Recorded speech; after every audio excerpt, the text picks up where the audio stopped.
we'll go ahead and call the meeting to order. I trust everyone's had a good 420. I'm counting on a peaceful, laid-back kind of meeting. That's right. There's munchies out there if you need them. All right, enough jokes. Not enough Doritos. Should have had those. Yeah, Connie. All right, well, let's begin with the Pledge of Allegiance, if everyone will rise. I pledge allegiance to the flag of the United States of America and to the republic for which it stands, one nation, under God, indivisible, with liberty and justice for all.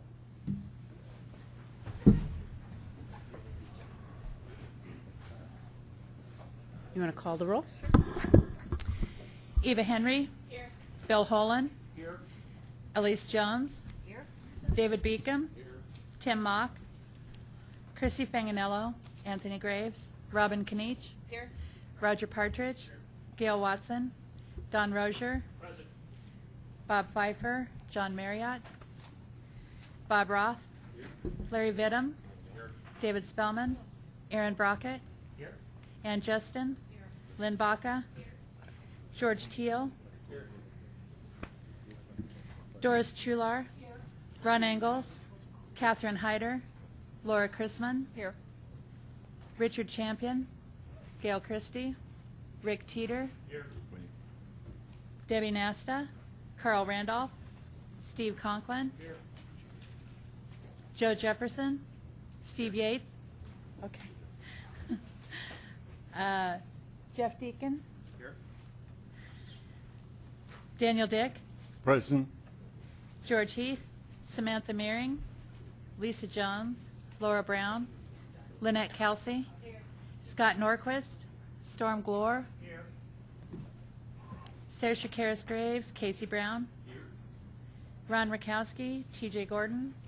Mike Hillman. Brad Weasley. Here. Shakti. Here. Jerry Bean. Phil Cernanek. Present. Jackie Millay.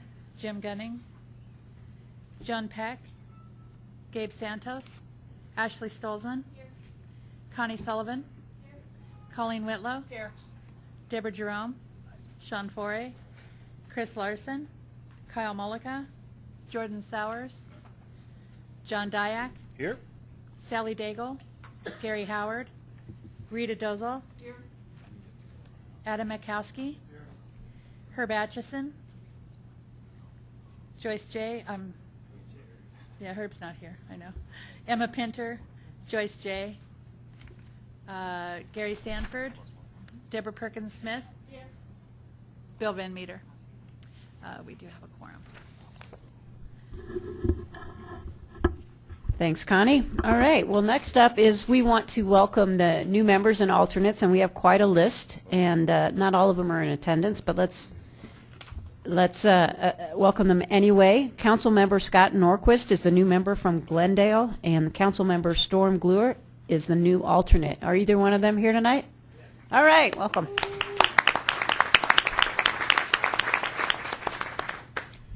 We're glad to have you here.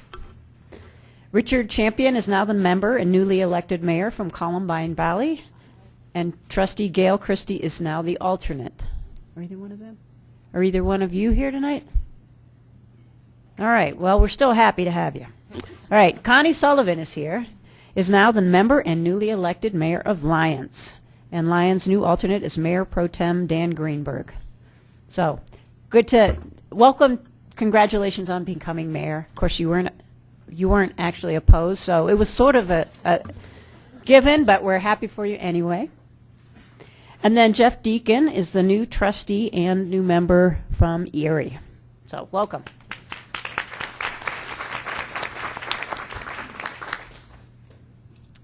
And then Chris Larson, I don't think he's here tonight. He's been the member from Nederland, and now he's the mayor. So happy about that as well. So I would entertain a motion to approve the agenda. Got a motion and a second? All in favor? Aye. All right, moving on. Report of the chair. So let me start off with some sobering news. Our fellow board director at Mayor of Wheat Ridge, Joyce J., had An unfortunate incident happened to her house in the snowstorm, brought down a branch on an electrical wire, and her house caught fire, and she lost, she had significant damage to her home and belongings. So she's safe, and that's great.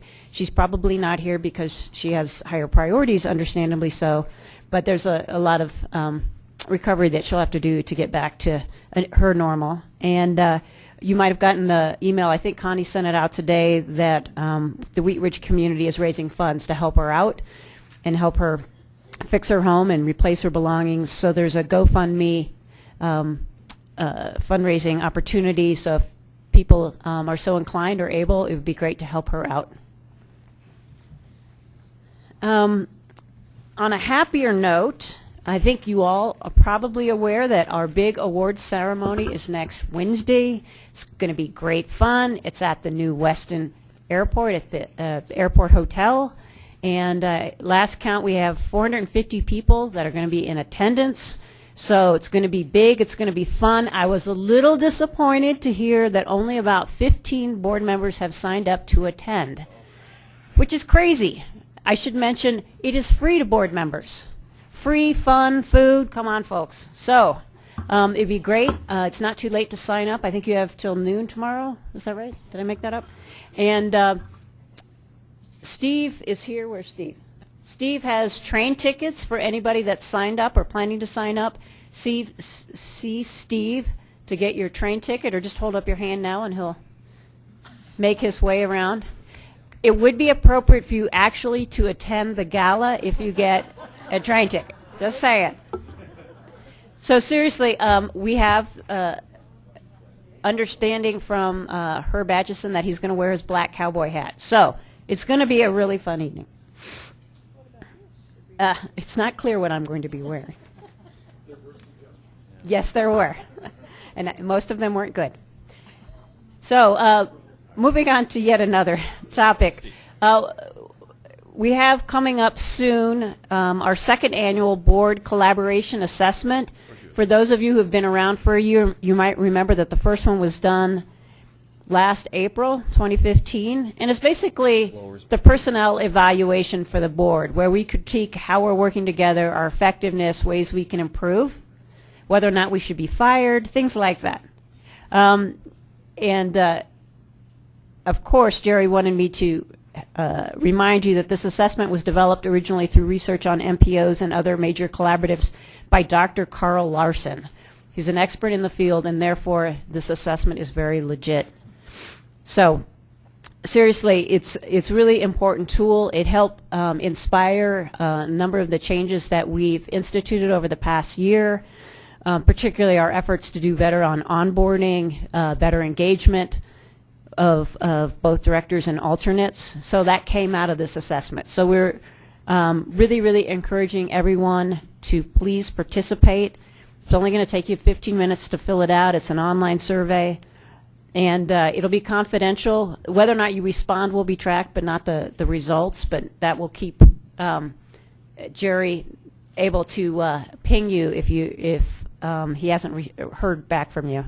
So we're going to see this via email on this Friday, and you'll have until May 6th to fill it out. So if you have any questions, contact Jerry. But again, it's really, really, really important. So we're hoping that we can get a very high percentage, if not all of you, to fill it out.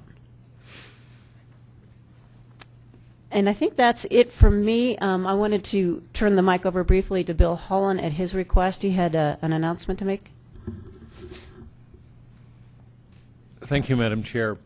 As many of you know, several weeks ago we had a very devastating fire in unincorporated Arapahoe County. The result of that has put 134 mostly elderly citizens on the street. We've struggling to get temporary housing for them, but many of those opportunities will be short and creating even a further problem. That, coupled with the issues that we face for our elderly and some of our citizens, is the accelerated rental rates that are making a lot of the opportunities prohibitive due to cost reasons. Many of these people are on fixed income, and some have no family to support them. So we have opened up a fund through our Arapahoe County Foundation. So any of the governments that want to help or individuals, we would certainly welcome the opportunity. We've committed $50,000 from our, in addition to the other services provided, and Jennifer and her AAA staff are doing a tremendous job in helping access resources for us. But these people have nowhere to go. All their belongings have been gone or contaminated, and there's not as welcoming an environment out there in terms of rental opportunities that there used to be due to the increase in rental rates. So I would appreciate any support that you can provide to help these people find permanent housing. Thank you. Thanks, Director Holland. All right, next we're moving on to the consent agenda, which includes the minutes. There's a correction that I want to note.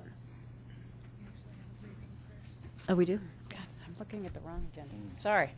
Scratch that. We're not to the consent agenda.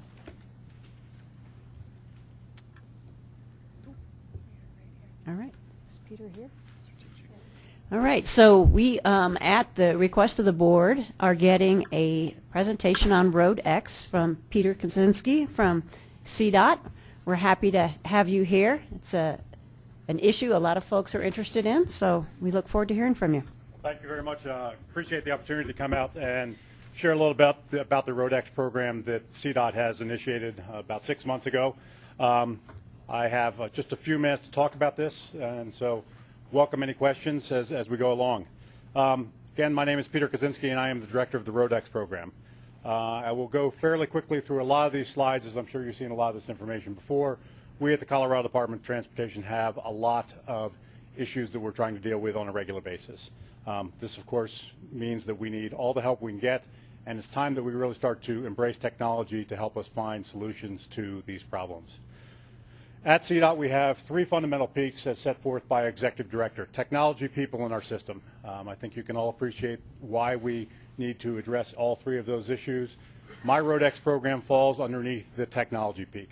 Again, Road X's fundamental desire is to implement technology into our transportation systems and get us ready for the inevitability of more connected, automated, and ultimately autonomous vehicles.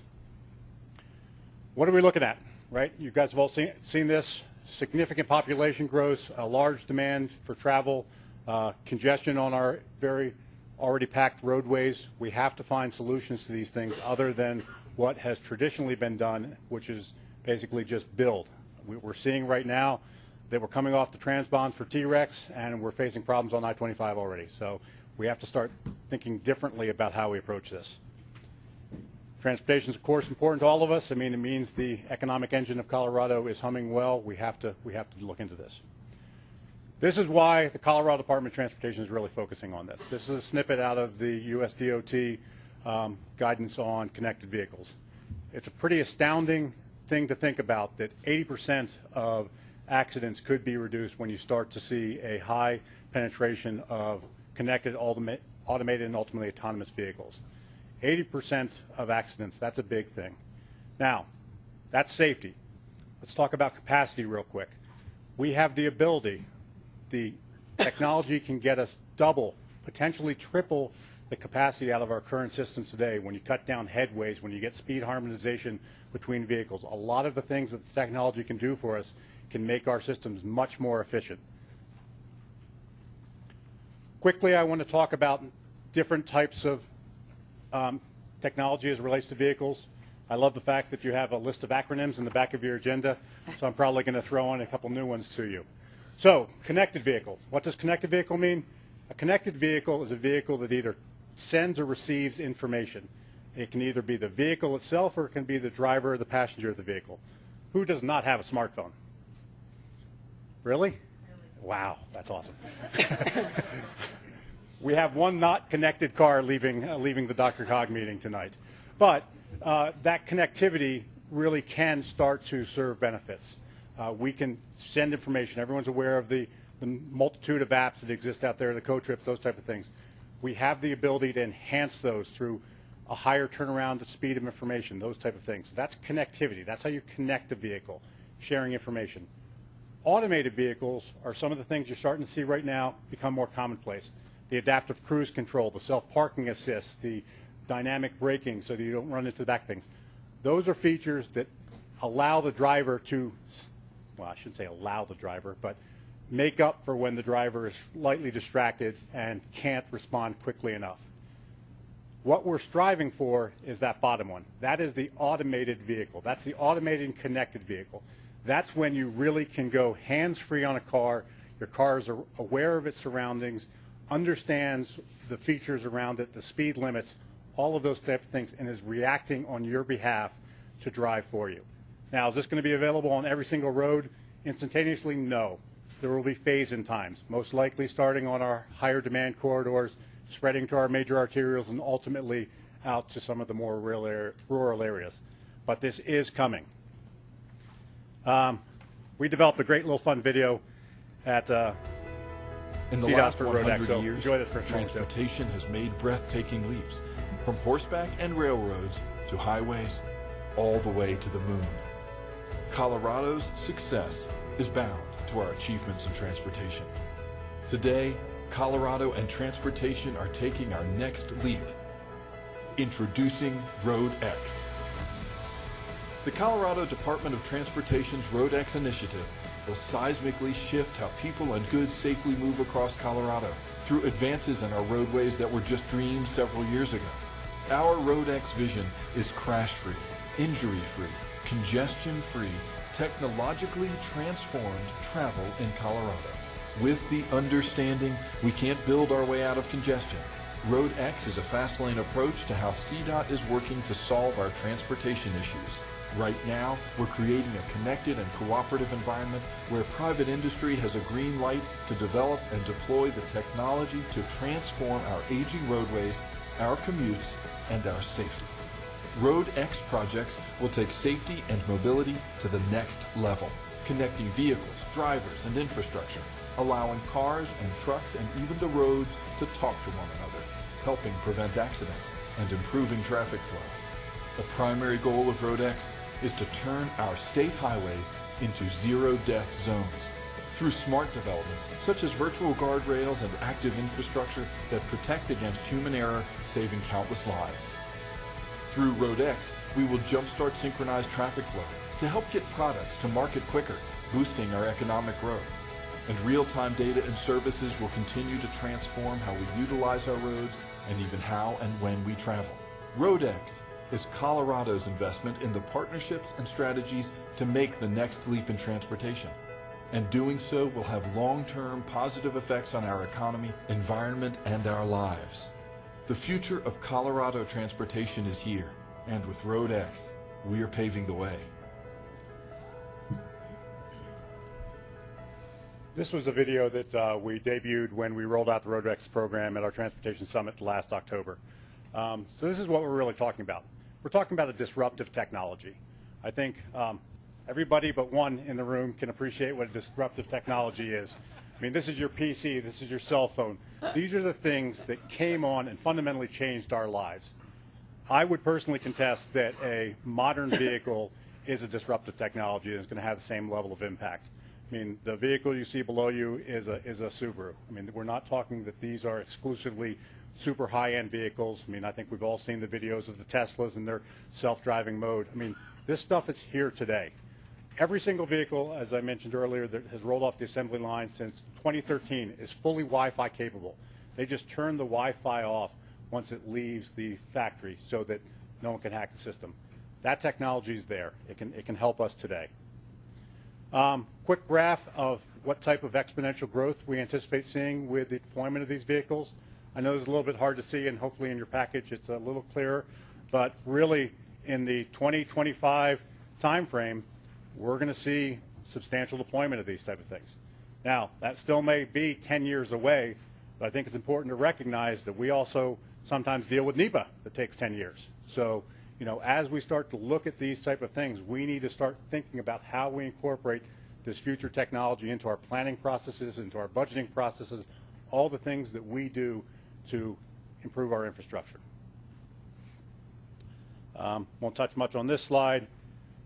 Ever so quickly, the vision for RoadX: crash-free, injury-free, delay-free, technology transform Colorado. I really want to point out the mission of the department and the lower bullet. And this is, we can't do it alone. RoadX and CDOT is not about just funding technology. We are not in that type of business. What we want to do is we want to find partners in the industry who want to deploy their technology in an environment that's conducive for them to prove out their technology so they can deploy it on a more national level. So we have arrangements with a lot of interested folks to try new things in a smaller environment. If they're successful, it's very likely that they will get expanded upon. I'll touch on two of the projects that we've already initiated in a moment. A couple more new acronyms. V2I, Vehicle to Infrastructure Communication. Not only are vehicles going to be starting to talk to each other, but they're going to start to talk to the infrastructure. We've all seen the information about the parking apps. You know where available parking spaces are, those type of things. Envision your car is actually going to be picking up what the appropriate speeds are on the roadways, given the weather conditions, all of these type of things, and behaving appropriately. That's the type of thing that we're going to be able to do with vehicle to infrastructure communication. How this is going to happen is through that little footnote on the bottom of the page. NHTSA is going to mandate that starting this year, vehicles have to be equipped with DSRC, Dedicated Short-Range Communication Radios. These radios have a set-aside bandwidth of 5.9 gigahertz, which is solely dedicated for vehicle-to-vehicle and vehicle infrastructure communication. These radios send 10 packages per second of information. So if a vehicle in front of you hits its brake, your car is going to know instantaneously that someone's applying their brakes, so your car can respond appropriately. Got a few initiatives here. Talk about the I-25 and I-70 Mountain Corridor connected opportunity here in a second. So, I-25 corridor. Mentioned at the beginning of the conversation, we're now just finishing paying off the expansion of the T-Rex project. But for those who live and work and commute in the tech center area, you see that we have problems down there already. So we are going to try a technology that has been used in Melbourne, Australia, where we actually control how many people get onto I-25. Think about it this way. If the interstate is moving at the appropriate rate of speed, each lane can process approximately 1,800 vehicles per hour. That same lane, when it's broken down, people are stopping and going 5 to 10 miles an hour. That throughput is cut by a third, or to a third. So dramatically less number of people actually moving through the corridor. If we can keep people moving, we can increase the throughput, reduce their travel times. So this pilot project is going to look at a smart ramp metering system connected to sensors within the roadway, which are going to be measuring the speed and density of vehicles on I-25. This project is between Ridgegate and University. Understanding how many people are actually on the road and allowing enough people to fill in those voids so that the system keeps on moving. If this is successful, I think we have a lot of opportunities to expand it to some of our other problematic corridors. Again, talked a lot about this. I know I'm running a little bit over. Apologize. Get excited about these things. Quickly, the schedule. We are underway with the design of this project at this point in time. We look to have implementation beginning of the pilot in early 2017, where we're going to start to see this thing. We're going to come out and we're going to share a lot more information with everyone who's interested. We have been working with our South Denver Economic Development Partnership Group, who's really kind of in the heart of the testbed area, and our friends at the City and County of Denver to talk about how this is really going to work. But happy to come back to the DRCOG board with more information on specifics of how this is really going to work at a future date. So that project is going to be starting early part of 17. We should have a clear understanding, within a few months as to how successful it is, and future opportunities exist from there. Another project that we're very excited about is a connected vehicle project on the I-70 Mountain Corridor. I think everyone understands how problematic the I-70 Mountain Corridor is for a lot of folks and how critical it is for the economics of Colorado. So we are not piloting anything on the I-70 Mountain Corridor. FHWA has identified connected vehicles as a proven technology. They believe it's ready to go. I mean, We are thankfully one of the 7 shortlisted cities that is competing for upwards of $60 million in the Smart City Challenge. They want connected vehicles. This technology is ready. It can start to be deployed right now. The dedicated short-range communication radios that we're going to install along the infrastructure are going to help drivers of that corridor understand how the system is operating, behaving, and become more reliable. What do folks want? Now information, right? So the latency that we're talking about is within second accuracy. So no longer are we going to have the issues between what's code trips say versus what the VMS says, all of those type of things. We can cut down that cycle of time and information that's shared with people.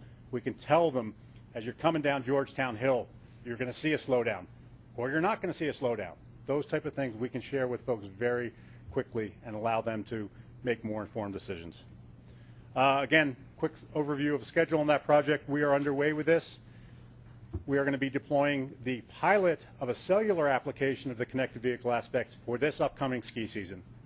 So by the time we see snow again, maybe, this pilot will be rolled out. The DSRC side of things will follow by 6 to 8 months. So again, moving quickly. RoadX wants to move quickly. Technologies are evolving quickly. We cannot afford to be delayed and go through very rigorous processes and not get this stuff out there and start seeing some of those benefits. Again, when I think about 80% reduction in crashes, I am excited about trying to get that information out there. All right, that was fast. All right, thank you very much. Okay. We can tell you're excited. All right, questions? Phil, Director Cernan. As we're taking a look at this, having come from the insurance industry at some point in time, when we get to the automated and autonomous vehicle, has it been ironed out, and will there be the need for legislation that deals with the liability for accidents? Actually, no. The car companies, and I'm not going to pretend to use the right jargon, but at our summit, Volvo was one of the participants, and they pretty much said when a question was asked as to who takes responsibility if a autonomous vehicle is in accidents, the answer is if the vehicle is in that mode, the car company owns that responsibility. Now, if somebody rear ends it, you know, that's a different conversation, but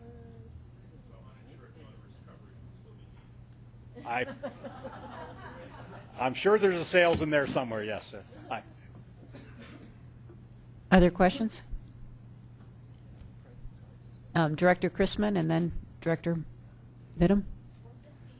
Flying an airplane where you're going to have to, in essence, file a flight plan every time you get on the interstate? No, not at all. I mean, again, a lot of smartphones now tell you how long and when to leave for your meeting request. If you have the address in there, basically it's going to be where I am, where you're ultimately going to go. The car is going to do the rest for you.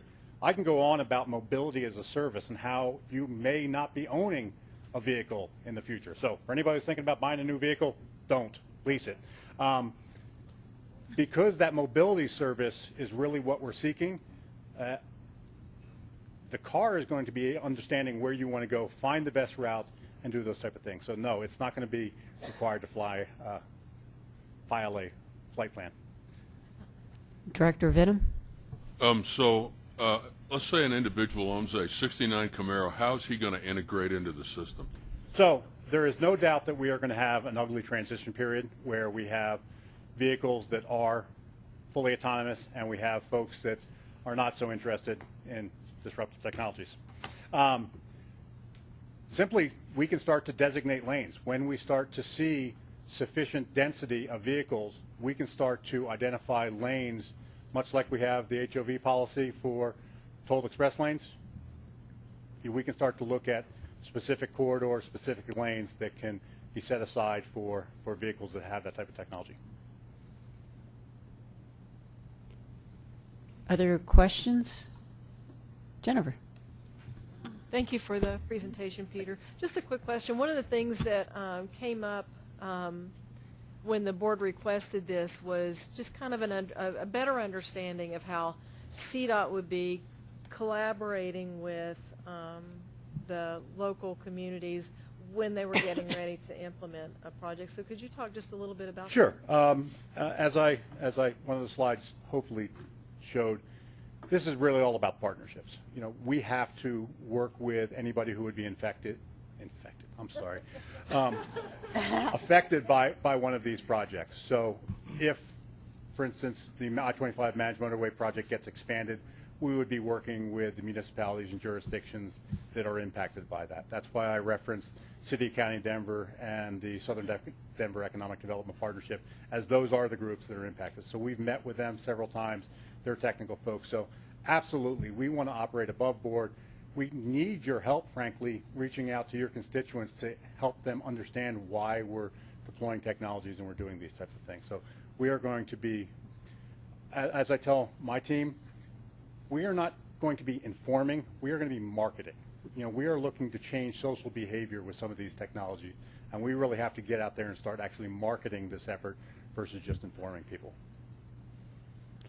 And Chair's prerogative, I would add the jurisdictions along the US 36 corridor are interested in partnering with CDOT on RoadX and seeing how we can use RoadX to help us maximize the investments we just made in the 36 Managed Lanes project. And in particular, one of the things that we're interested in working from a technology viewpoint on is how to do dynamic ride sharing to get ready for the HOV3 conversion that's coming probably by January, and so that we can facilitate people actually being able to get in cars with 3 people and still use the lane for carpooling. And so we're hoping to partner with you and take you up on that partnership offer. And as you are aware, we've met with Will and the group on a few occasions, and we are working on opportunities there. Yep. Thank you. Thank you. Any final questions, comments? Oh, Jeff. Director Deacon. Sorry, we're all directors now. Thank you. And thank you, Peter. One comment. I know we obviously have some major traffic problems that this can alleviate. The one bit of feedback that I would encourage CDOT to think about is weighing the injury component as you're considering pilot projects. You know, we don't have necessarily the same level of traffic on North I-25 or even on some of the state highways, but we certainly have a high volume of accidents where I could see that's a factor that should be considered part of the equation. Thank you. Absolutely. Thanks. Last call. All right. Thank you very much. Really appreciate it. All right, Jennifer. Just a few things. Excuse me, I want to call your attention to a couple of handouts at the table tonight. We have set a date for the board workshop, August 5th and 6th, so please mark your calendars right away so that you're available on those dates. That'll be a Friday afternoon and most of the day Saturday. Another handout I want to bring your attention to, and it fits kind of with what Peter was just talking about, the Live, Ride, Share event that's coming up on May 17th. DRCOG is helping sponsor this. I know our board chair is one of the speakers for this event. I'm pretty sure there's another member of the board that's speaking too, but I can't remember who that might be. Or maybe I'm thinking of DRCOG staff. But this is about, again, that shared economy, so to speak, although this is shared mobility. It's about reducing trips, trying to fix some of our first and last mile challenges, trying to deal with sharing rides in low density areas and a whole lot more. So please make time to attend that if you can. And then the most recent membership roll is there in front of you as well. It has all the contact information for all of the DRCOG members. I want to let you know too that staff is putting the finishing touches on a small community survey to help us better support these smaller jurisdictions who have a number of challenges that they're trying to attend to. We certainly want to be a good partner to all of our members. It's just that our communities that have pretty small populations and really small budgets just don't have the bandwidth to deal with a lot of problems that or challenges that they face. We are surveying about 25 of our member communities to that will culminate in a day-long planning forum that's focused on high priority issues that they identify. And the intent is to bring those communities together with some experts, with similar communities who have had similar problems but have somehow managed to get through those issues to help them tackle what they're facing.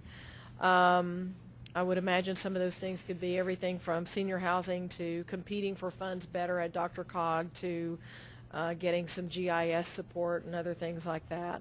The survey is ready to go out in the next week, and we'll also be asking communities when they'd like to meet this summer. So there's not a date set. We're going to let our jurisdictions that we're surveying kind of weigh in on what works best for them.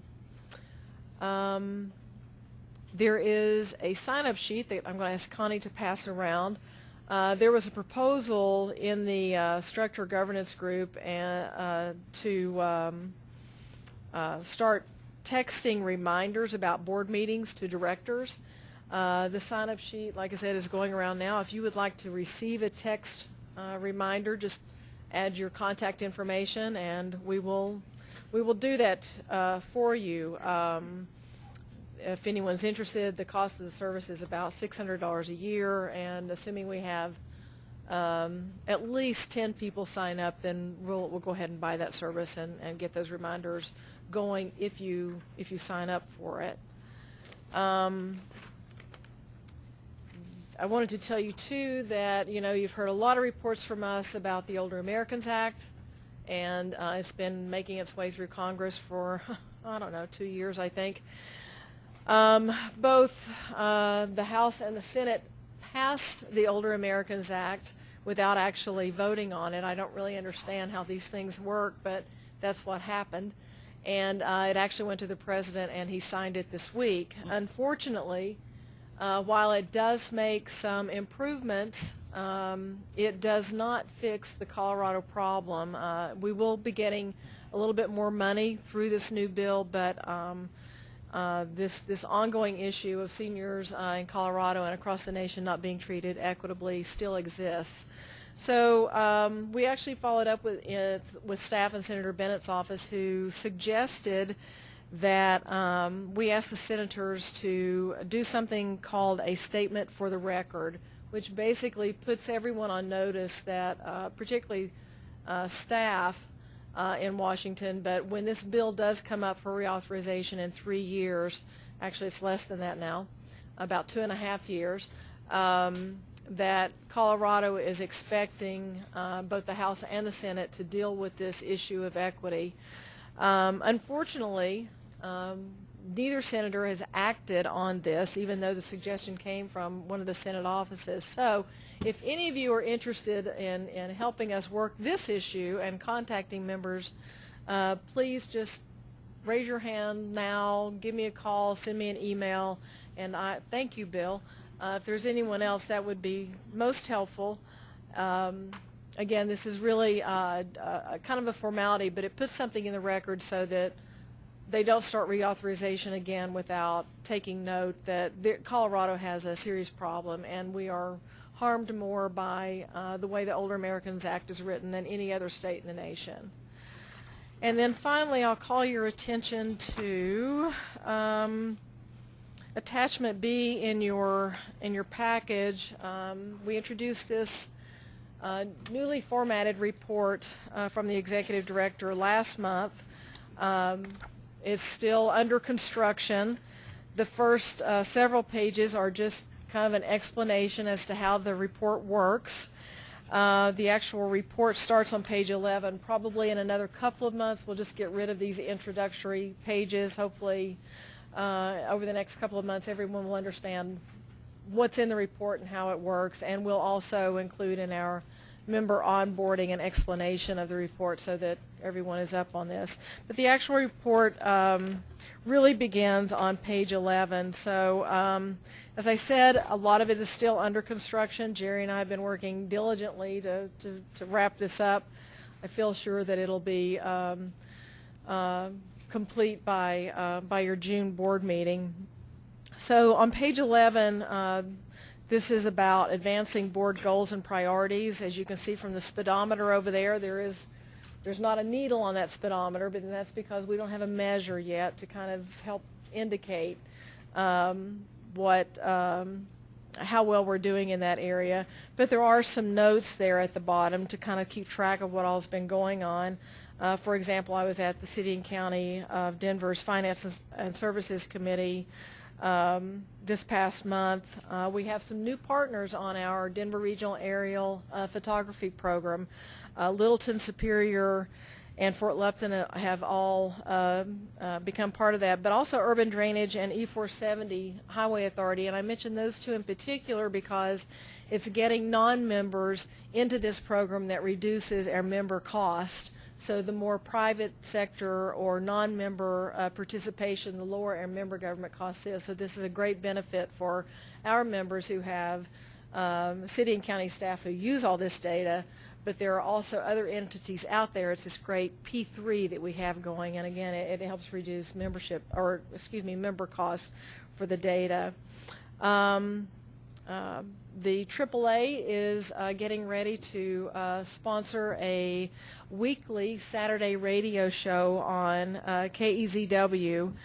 Their target audience is, or actually their audience is 45 and older.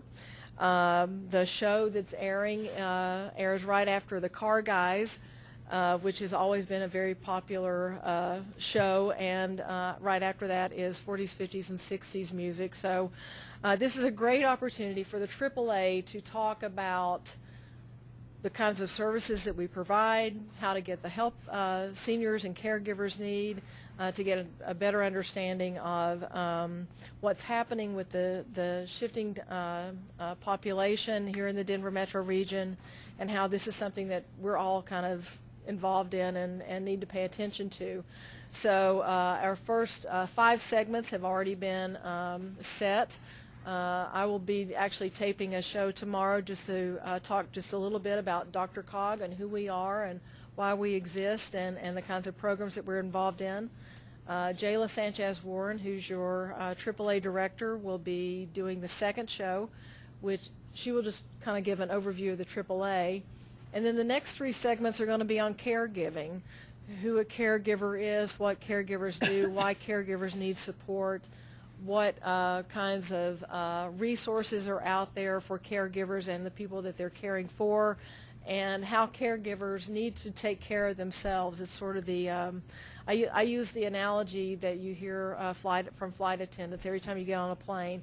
If the oxygen mask were to fall, put it on first before you try to help someone else. And that really is what caregivers really need to do. They can't be of help to others unless they're taking care of themselves.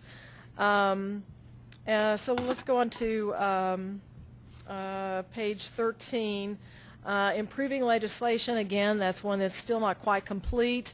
I think Jerry and I have a pretty good idea of what the measure and target should be in there, but it's not settled yet. But you can see down there at the bottom the summary of key bills. I think what we're going to be looking at is looking at those bills where DRCOG has taken a position, looking at the final disposition of the bills and determining how successful we were in promoting our position and getting a bill either killed or passed. So that'll probably be the needle that we use to measure legislation going forward. On page 14, there is actually a needle on that page. This is the timeliness of meeting materials. This was something that board members mentioned about a year ago that was really important, that you wanted and needed this information that's in your agenda package at least 7 days in advance of the meeting.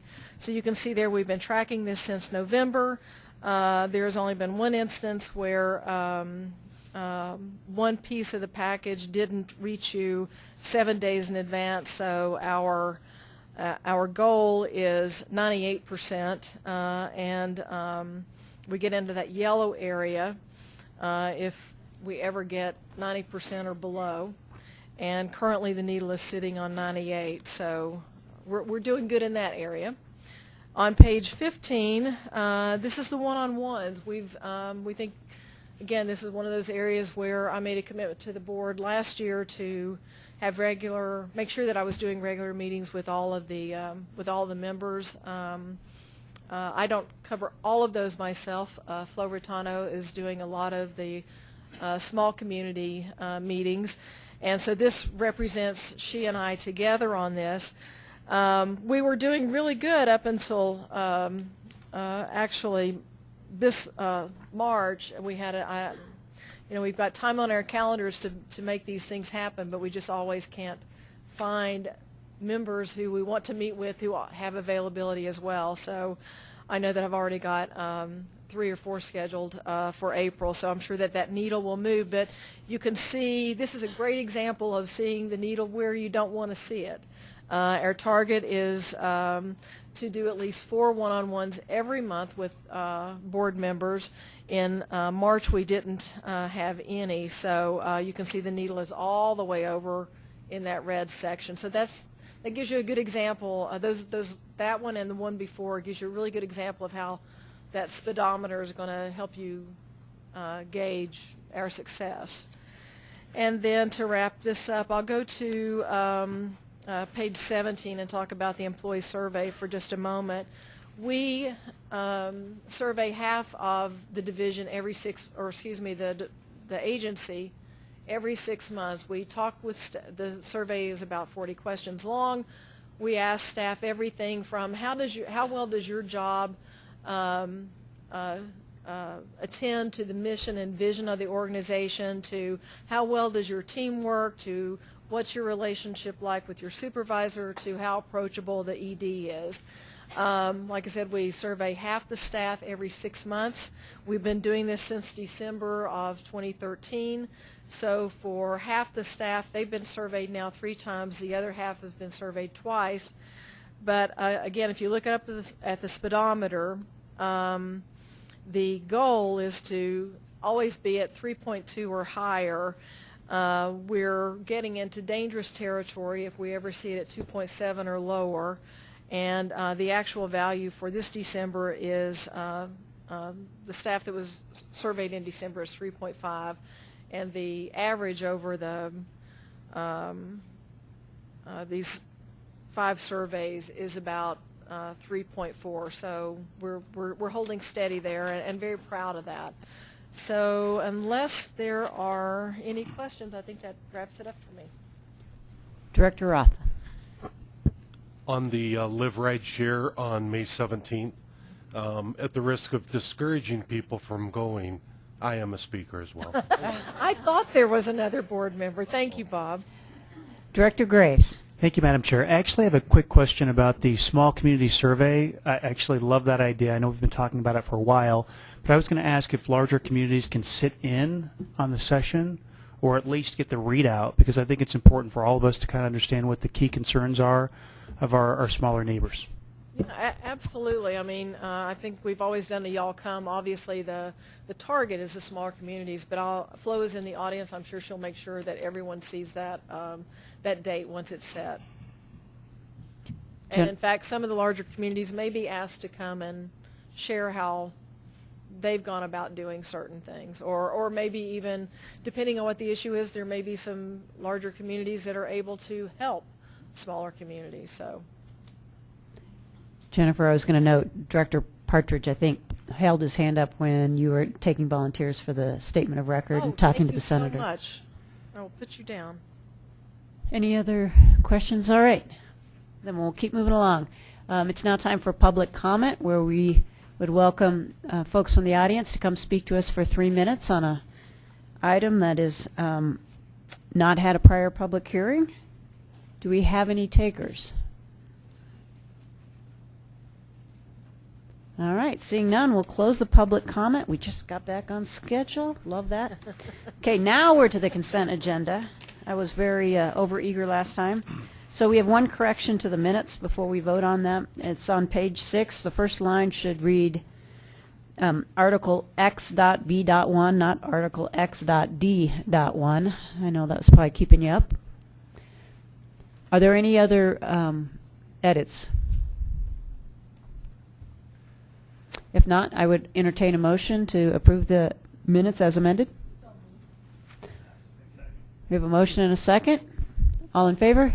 Aye. Opposed? Abstentions? We have approved minutes. Okay, moving on to the action agenda. We'll begin with the nominating committee presenting their recommendations for appointments to our 2 new committees. I want to draw your attention to the updated memo that is sitting at your desk. We made a lot of changes in the last couple of meetings, important, exciting changes, but you know, there's going to be a little bit of learning as we do that. And so apologies that the first memo didn't quite cover it, and we appreciate the nominating committee's work, and I'm going to turn it over to John Dyack, who I believe is the chair of our nominating committee. Thank you, Madam Chair. Leave it to the nominating committee to, I guess, bring down the committee communication measure right off the bat. But it is. So what you have here is, in summation, everyone who identified an interest in finance and budget got accepted, or we're recommending acceptance from the board. Everyone that identified an interest in performance and engagement we are recommending for acceptance of the board. In order to stagger the terms, we went through and just assigned 1-year and 2-year terms to people, and it was a committee decision. So again, that's the essence of the revision, and I would like to go back in time to identify what some of our issues and challenges were, so as to why we could not meet the deadline. I think number one, it was a challenge to get us together. I think there were a couple of doodle polls that Connie tried to get us all together, but our schedules did not permit. So that pushed us further down the road. Number two, there was an issue regarding inappropriately applied criteria. We thought some of the criteria that we discussed in structure and governance, specifically, there was going to be a requirement for a 1-year board presence before you can get on this committee. Again, we inappropriately applied that, so we had 3 board members, who were identified an interest, but we initially thought that they were ineligible. So I'd like to, on behalf of the committee, issue an apology to Director Peck, Beacom, and Conklin. They are going to be on. Once we identified that, we then had to regather and just go through the process again. And this memo is the result of that. The second part of it is that the new articles were kind of cumbersome to the board or to the committee. You know, we tried to operationalize those, and they were just kind of awkward. So with the chair's permission, I'd like to ask Director Kinich to maybe explain a little further. Thanks very much. I don't know if we had a chance to share the memo with the attorney who drafted, but I think the idea that made the drafting difficult for the attorney was the idea that there would be this pool of people from which you would divide into 2 committees. So there's language in there about the number of people in the pool, which is a little bit awkward because what really matters is the number of people who end up on the 2 committees at the end of the day, not actually how many people you're choosing from. And then the numbers just didn't quite work because you have a number of permanent seats for counties and cities of a certain size, but they only serve on 1 committee. So you need 28 bodies. And the numbers, the way that it was drafted, won't always add up to 28. They actually could result in us not having full committees if you apply them in this very strict way that they seem to have been written. So the request from the committee was that we think we know what we meant. There were a lot of memos, and you guys all saw the plain language description of what we meant. And so we think that this complies. but that we probably want a smoother drafting, and I'll issue an apology from my perspective in not catching that when we saw the articles come out. There was a lot of moving parts, and I could have done a better job kind of checking them to make sure they matched what we did in structure and governance. And sometimes you got to actually apply things to know how they do or don't work, and in this case I think they need some redrafting. So my hope is that we can move forward and then get them drafted or improved so that the next nominating committee that deals with committee assignments is not stuck trying to kind of wade their way through them. So there's a bullet list with all the details of that in kind of excruciating, painful detail, should you like to read it in your yellow memo. But that's the 30,000 foot level. Thank you, Mr. Chair. Thank you to the nominating committee. How about a round of applause for the nominating committee? So I want to ask if there are any other members who weren't nominated that would like to nominate themselves or nominate others from the floor. And then we'll vote on the recommendations. I would note that the Finance and Budget Committee needs 2 people. The Performance and Engagement Committee is full, so if we get additional nominations for that, we'll have to, have a contested vote, which is fine. So I'm not against that. Just wanted to be really put in a plug for the Finance and Budget Committee. So, do we have any nominations from the floor? Director? I'd like to Dozell. nominate myself for the Finance Committee. Finance and Budget Committee, excuse me. Rita Dozell. Great. Way to step up. Any other volunteers?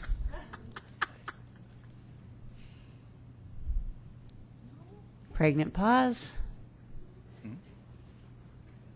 Okay, well, I don't want to force anybody to serve that doesn't want to. That's pretty good. We're almost close. So I think We're good. seeing no take. Oh, we got another one. No. No? I think we're good. We're good. No. I'm already in there. No. I got you, Director Teal. If you're ready for a motion, Madam Chairman, I'm prepared to make one. Okay. Hang on a second. Okay. Could the point of clarification? We are just hold that motion. We do want it. Would Director Dozell need to be on for 1 or 2 years? It's completely even. Is Does it? It probably doesn't matter. no, I would go a year. Again, I think. She's asking for 1. You want one? I don't care. One's fine. 2. One's fine. Okay. Thanks for that clarification. Okay. Director Teal, we're ready for your motion, I think. Why, thank you, Madam Chairman. I move to appoint members to the Finance and Budget and Performance and Engagement Committees as proposed, with the member who has volunteered from the floor. Director Dozell? With Director Dozell from the floor. So just to be clear, the nominating committee recommendations plus Rita Dozell serving for 1 year on Finance and Budget Committee. All right, we have a motion and a second. Further discussion? All right, all in favor? Aye. Opposed? Abstentions? Excellent work. So now we'll move on to discussion of the sort of meeting agendas and timeline for the Performance and Engagement Committee. So this is attachment E in your package. This is trying to put together a schedule and list of things for the Performance and Engagement Group the committee to work on. The schedule in front of you is tentative. I think probably the best thing to do rather than trying to set that schedule tonight is to allow the committee to meet the first time and kind of figure out what meeting dates work for the people that are on the committee. I think most importantly, though, to talk about is that, as I mentioned earlier, the dates have been set now for the board workshop in August 5th and 6th. So this committee is responsible for helping develop that workshop program. That committee is also responsible for the performance review of the executive director. That committee, part and parcel to that, that committee is committed to meeting quarterly with the executive director to talk about performance. And then finally, the committee is responsible for board member engagement and reviewing onboarding and those sorts of things. So my first question would be are there any major duties that are not identified on the schedule? So does anyone, especially those folks from Structure Governance Committee, I guess I'd be really interested in hearing from you to see if there's anything that the schedule doesn't cover. And then I'm assuming that the first meeting of the committee would be in May to start discussing the workshop. We know a little bit about what has to go on the workshop. You're going to discuss strategic initiatives and you're going to discuss the budget, but I'm sure that there are other things. In fact, I got a suggestion from one of the board members just this past week about a topic. So is it missing anything? Director Shenanek. One of the items that we did discuss in structure and governance, at least my recollection, is that we do a self-assessment of the board, and that be one of the things that would be included. I'm not sure what the schedule might be, but there would be an annual piece to kind of say, how are we doing as a board, and recognizing that our intent is to be a collaborative group, but also being a collaborative group requires levels of participation. So that would be one that I would consider to be significant. I have some others, but that would be one that I would say is missing off the list.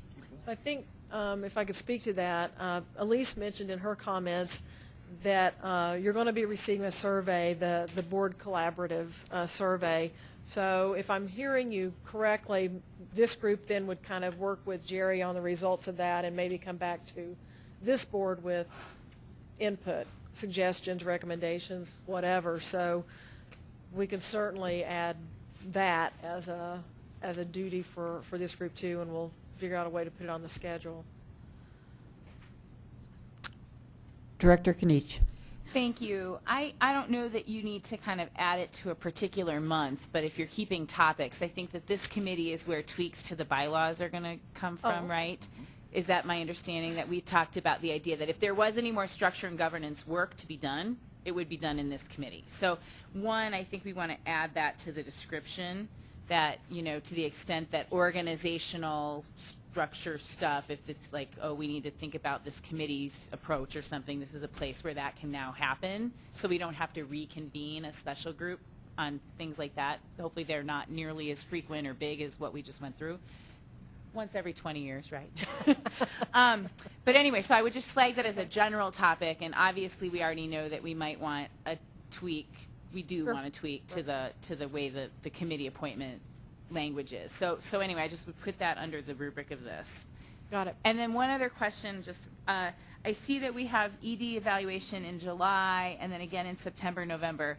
Is July where we get to give some input on what the questions are and what the because I know we'd had some feedback on the admin committee last year where this duty happened last year, where sometimes the questions didn't ask the exact things we always wanted to discuss. So I just wanted to clarify whether or not the July meeting was the shaping of it, and then the September, October was the receiving of it and the processing of it, whether those are distinct steps.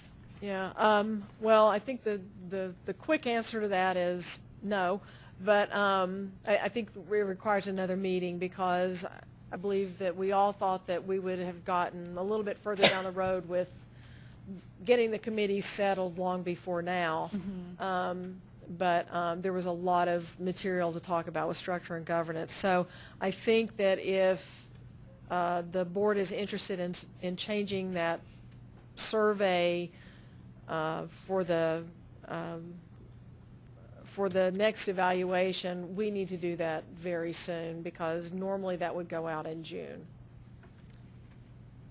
Okay, so I guess I don't know exactly. I think the admin committee's done now, so we have a little lag time. I mean, I guess I don't know if we can. I don't know how folks feel about this, but should we ask the executive committee, are you guys meeting between now and the next first committee to see whether or not you can get some of the feedback from the last one and whether there's any easy things that were discussed in admin that could get started? I don't know.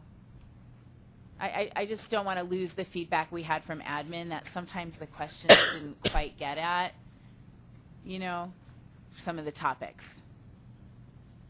Well, the officers meet twice a month. Okay. Every other week basically. So there's definitely opportunity for them to talk about it. I don't know, Madam Chair, if it's appropriate for me to ask, is that something folks are comfortable with, given that we're in a transition period, just to see if there's any very easy, I mean, obviously nothing controversial, but if there was something easy from the feedback from admin about survey that the officers get a chance to make some of those suggestions, and do we feel comfortable with that? I mean, we could also, if people had strong feelings too, they could email them into the executive committee, and we could make, if we thought we could make some cursory changes to the instrument just to make it more effective, and then allow the committee to work in more depth over time on it, we could do that. I recognize we're in an awkward time period, so if it doesn't work, it doesn't work, but thanks. Director Teal. Thank you, Madam Chairman. So question for Jennifer. Jennifer, I mean, can you give us an idea? Obviously, there's a desire to set a date for the first meeting of Performance and Engagement Committee. When we talk about May, do you have a desire that we would set that earlier than later, or could that coincide with the next board meeting in May, or Yeah. What's your feedback on this? We're looking for your direction here. Well, I think it's a little complicated because admin is now two different committees, and we got two different groups of people now, and different people than were on admin. But that committee always met before the board meeting. I think maybe one suggestion, because the work session is intended for all board members, maybe we could make it before or after that meeting. But if we have it to coincide with the board meeting, then one of the groups is going to be sitting around for maybe an hour or more between the end of their meeting and the start of the board meeting. So right now, it's my understanding that Budget and Finance will be meeting at the same time that admin has met at in the past. But it's really up to the members of the committee. I think it's important that the full board is in agreement that whatever the committee comes up with, that's what they want, because some people are on the committees for 1 year, and when they meet may be important to some people, even though they're not on it right now. So it's kind of from the staff point of view, it doesn't matter. But as you know, there are a lot of people around these tables who work full-time, have a city or county job, and city or county duties, family, all that kind of stuff, and somewhere you kind of fit DRCOG in. So we don't really have a preference. It's really kind of what works. But I might suggest maybe looking at the work session and doing it before or after that. Probably makes for a long evening. And if we needed to, we could do the meals. But at least you're not coming down multiple times. You could do 2 meetings in one visit to DRCOG. Director Sinanek. I'm going to look to the chairperson, Director Roth, for the performance and engagement, and suggest that we do it before the next work session. That way ours is actually working, and we're a little bit fresher, where the work session for the most part is receiving rather than necessarily, it's not that it's not as important, but there's a lot of receiving of information, and particularly if we looked at that for which would be that first Wednesday in May. I know that's during Derby week, and folks might be otherwise distracted with something that has mint in it, but that might be something. But I'd offer that to Chairperson Roth on that and see what his thoughts might be as a first gathering. Director Roth. Actually, I was under the impression that Director Atchison is the chair. Is that not correct? I don't have a Yes. preference, but that was my understanding. Yeah, no, that's true. Yeah. Yeah. So it's probably not my decision to make. Okay, However, But he's not here. Who's not here, but okay, I'll look for Director Roth to stand in for Director There you go. Atchison. At this point in time, while many of the participants are also present around our collective tables. the only caveat to that is that is before the work session is one of our board officers' meetings. So work session is at 4:30. The board officers meeting is at 2:30. Before that would be 1 o'clock. So somebody might have So to that's going to be, and I guess I would wonder if this just can't be handled with a Google survey or. My suggestion would be to do a doodle poll of the actual committee members. But we had a couple of hands up, so if they weren't directly related to your preference for time of day, let's take them and then maybe move to a doodle poll. I think Director Kanich had her hand up. Yeah, I just wanted to clarify, one of the things we talked about on structure and governance is the idea that these committees might not need to meet every single month. And I guess I was under the impression that finance and budget might be an example of something that could meet quarterly, in which case I just didn't know. I mean, this, to the performance and engagement list to me looks like a monthly meeting for at least the first year, you know, from what you have sketched out here. And so, I mean, I don't know when the decision was made that budget would get the slot right before board, but it just, if one is meeting more frequently, then it might make sense to give it the time that has kind of had more established gravitas, you know, like that time is kind of on a number of people's calendars already, if finance and budget is meeting less often. So originally, the thought was that performance engagement, once you got going, would meet only quarterly or so, and that budget and finance would have to be ready to meet on a monthly basis to deal with any contract issues. I got it. Okay. So that was the thinking. Okay. But I think you're right that probably both committees will be meeting initially on a monthly basis or near monthly. So any final comments? I think Director Teal and then Director Holland, did you have your hand up? No. Okay. Director Teal, did you have your? Yeah, I mean, I was going to speak in favor of what Phil was suggesting, and that we go with meeting before the work session. But I think maybe we just should go with a Google poll, try to get a date where there's consensus, and then go for it. I think actually I like what Robin was saying, because I think there'll be opportunities to make this a little more clockwork, a little more scheduled in the future. But perhaps we just need to find a date and get going, and then we can start standardizing it from here on out. Director Beacom. In regards to the Google poll, is it going to have a suggestion of options, or is it just going to ask for our input, or do we get a starting point? Well, typically, under normal circumstances, I would be sending out some dates and times for that first meeting, and that I can still do that, to try to find a meeting in May or in early June where you have your initial meeting, and then at that time we can talk a little bit more about getting it on a regular date. I think that typically works for people. If it's the first whatever of every month, or the whatever, then that way people can get it on their schedule, and we don't have to, for every meeting, look for yet another date.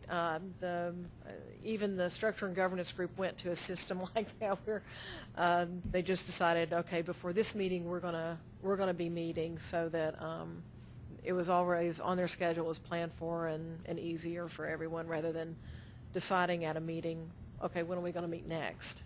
No, I agree that it needs to be set schedule, but I find that if you just send out the Google and ask for what date we want, there might be 12 different dates. And they're probably, I mean, I'm going to give you some choices. That's what I would ask. Unfortunately, we probably won't find a date and time that works for every single person, but we will have we'll give you at least half a dozen dates to choose from. Thanks, that's all I was asking. Okay, I'm sorry. Okay, so we're going to send out a doodle poll on the meeting time and date. Any other final comments on the agenda meeting schedule for performance and engagement? Seeing none, then we'll move on to the next item, which is discussion and potential adoption of the guidelines for remote participation in the board work sessions. And this was developed by the governance committee, back when the governance committee still existed. Long ago. Are you going to present? So that's exactly what this is. We governance and structure and governance suggested some guidelines. You will have to read the actual pink papers if you haven't already, but just a few highlights. This is, attending the meeting by phone or other electronic means like your computer. Due to emergencies related to illness or accident, vacations scheduled well in advance of the meeting, last minute obligations with your family, or weather conditions that make travel to the meeting hazardous. It's intended to be the exception, not the norm. The real question is, does it do what you had intended or it would do? Are you happy with the way the resolution is written? And if you are, we can move it forward, and if not, we could make a tweak or two tonight, but I always suggest against editing on the fly. It usually doesn't come out that well. All right, Director Teal and then Director Cernanek. So I had to make use of the remote attendance at the last work session because I had a failure of my hot water heater and had hot water spraying all over the basement. So, I mean, it worked great for me for that instance. I felt like I was able to participate. I mean, I think there was a little bit of growing and learning in terms of what was the meeting, the chairperson unmuting the participant when called upon, and then the participant actually having to unmute yourself. I know I probably spoke to dead air for about 4 minutes. Or That was planned. It works for everybody. Everybody really seemed to have appreciated my comments. Outstanding. So, I mean, having had to make use of it for this criteria of having kind of a family emergency with the house, I don't know. I think it's great. I think it's gonna work out well. And then, of course, I tend to fit another one of the criteria in that, it tends to be pretty nasty weather getting over Surrey Ridge to get up here. So I think it's great. I have no suggestions on what to modify at this time. I suggest we approve it. Director Cernanek and then Director Beacom. I'm going to second what I interpreted as a motion by Director Teal, and then would like to make just a quick comment. The reason why it isn't quite captured here that it would that we wanted to state it as being an infrequent piece is certainly it doesn't have to be said to the folks that are around the tables tonight that presence and relationships in a collaborative collegial environment are very important, and infrequent use of this is one of those things that we had said, but that we wanted to at least be in a position to address some circumstances where remote participation is better than no participation. So I have Director Beacom, and then we'll return to Director Teal to firm up that motion, and then Director Rozier. My concern is that we discussed this slightly earlier on, and that was the problem with a conflict because of your elected office's duties. And this came up, and the one time that I had to do the remote call-in was because I had a activity occurring in my jurisdiction, City and County of Broomfield, council work, that both myself and my alternate would have to attend. And there was zero time in between the end of that meeting and the start of the meeting here. And it's hard to get from Broomfield to down here in 5 minutes, so it's not a good idea. I noticed that there is nothing in the package that says your elected duties have any priority over attending a meeting. And I think that's not fair to our electorate who elected us to be representing them, and then we are then representing them here. And I think that it's very important to recognize that sometimes your elected duty comes first and not necessarily the additional duties that you have along with that office. That's my comment. Thank you. Well, think about that, Director Teal, and then Director Rozier. I think that's a very valid point. I can get caught in that as well, because it's impossible to get from Castle Rock to here in a mere 5 minutes, even with the best of weather. Could we, if we were to make a motion and to adopt this measure this evening, could we still make a amendment to the resolution to include elected duties as a viable reason? Jennifer? We can definitely change the the resolution. So I would suggest on page 2, paragraph A, third line, the last word "or," we strike the word "or" there. Continue on with weather conditions making travel to meetings hazardous, or duties of elected office. Does that work? Yes. Except in that instance, Madam Chairman, I move to establish policy for remote participation in board work sessions. Second. So we have a motion and a second. Director Rozier and then Director Dozell. Thank you, Madam Chair. Don Rozier, Jefferson County. Our director from Glendale, I mentioned to people earlier today, I got caught in a traffic jam and was late here for an earlier meeting because of a 420 celebration in your fine city. Yes.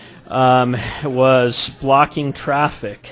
So that would not qualify for this, right? But I just want to make sure that we don't address it, but sometimes when you have this opportunity, it's often abused.